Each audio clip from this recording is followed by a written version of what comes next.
Yes, now, ranking member of the House Select Committee on Intelligence, also a member of the House Appropriations Committee, Democratic Congressman Adam Schiff of California. Great to have you back on the show. Thank you very much.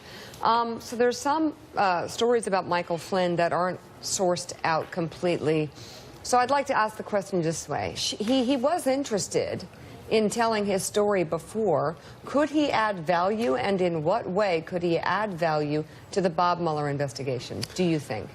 He could certainly add value because he had his own interactions with the Russians, and there's, of course, this reported meeting between Kushner and Flynn and the Russian ambassador where allegedly they discussed setting up a secret back channel to communicate with the Russians. He could shed, obviously, a lot of light on that. He could shed light on other interactions that may not be publicly known. And, of course, any discussions with the Russians over a quid pro quo over sanctions, that would be of deep interest to the special counsel.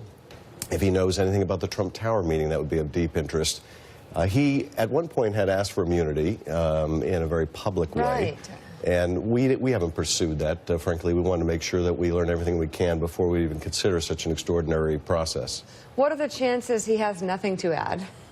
Well, I think the bigger risk than that he has nothing to add, because he clearly could add in terms of what he knows, is can he be believed? Can he be trusted? And he's done enough, said enough, where he's impeached a lot of his own credibility. So you would need, I think, as a special counsel, to be able to corroborate anything he might say as a cooperating witness. Or he might need to produce documentation or something that corroborates it. Willie? Has at any point, to your knowledge, General Flynn sought immunity along this process?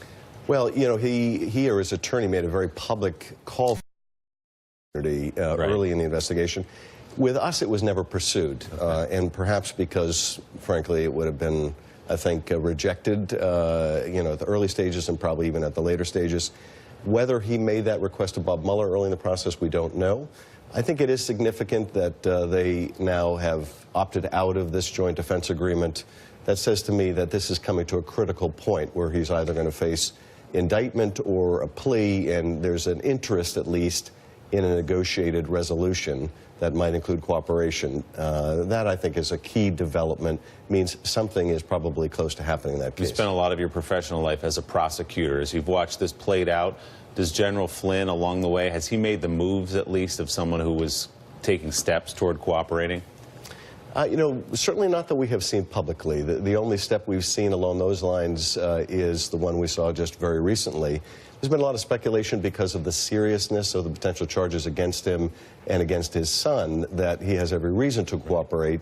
But then at the same time, you saw through the pardoning of Joe Arpaio, the president trying to send a message to Flynn and others, hey, stick with me, don't turn state's evidence on me, and I'll have your back. And I won't even wait until the case is over.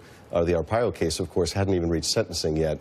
But this, you know, at least gives the appearance that he may indeed be cooperating. There's another wrinkle in this story. One of President Trump's reported contacts over the holiday weekend at Mar-a-Lago is getting some attention due to ties to Special Counsel Robert Mueller and his investigation. A source told Politico the president had a, quote, lengthy conversation with former CIA Director James Woolsey at the Florida resort.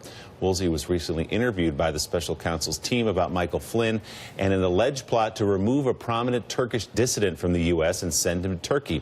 Woolsey, who advised the Trump campaign and abruptly left the Trump transition team in early January, also served on the board of Michael Flynn's lobbying firm. He has said that he was September 2016 meeting with Flynn and Turkish government ministers in which they discussed removing the critic of President Erdogan by, quote, a covert step in the dead of the night to whisk this guy away.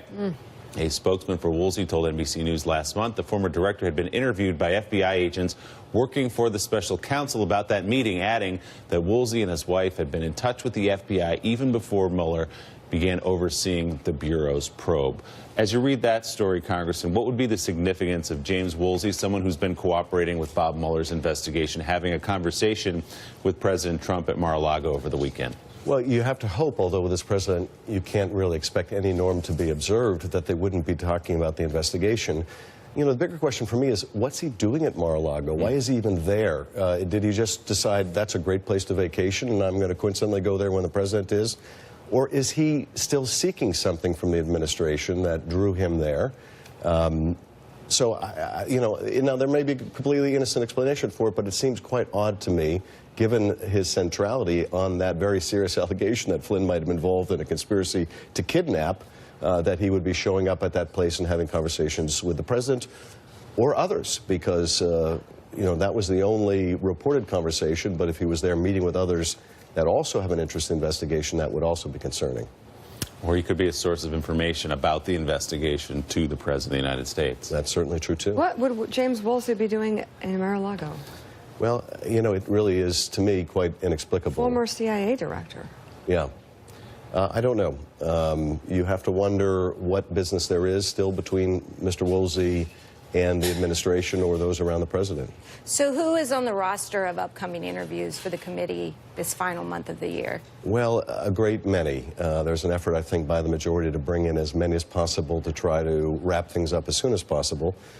And, you know, is fully appropriate, but when you're bringing people before you get the documents to question them, or you're bringing in multiple people a day and you don't have the time to prepare, then it looks different. It looks like we're just trying to get this over.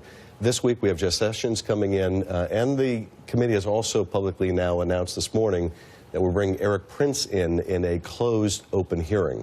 Now, that's also interesting because we don't do that with witnesses. They made an exception with Carter Page, I think because they felt Carter Page was going to be exonerating of the White House. It didn't quite work out that way. But is this at the White House request that this is open, or is this at Eric Prince's request? And why are we now departing from best investigative practices? Because by having the transcript released, of course, you allow other people to align their stories.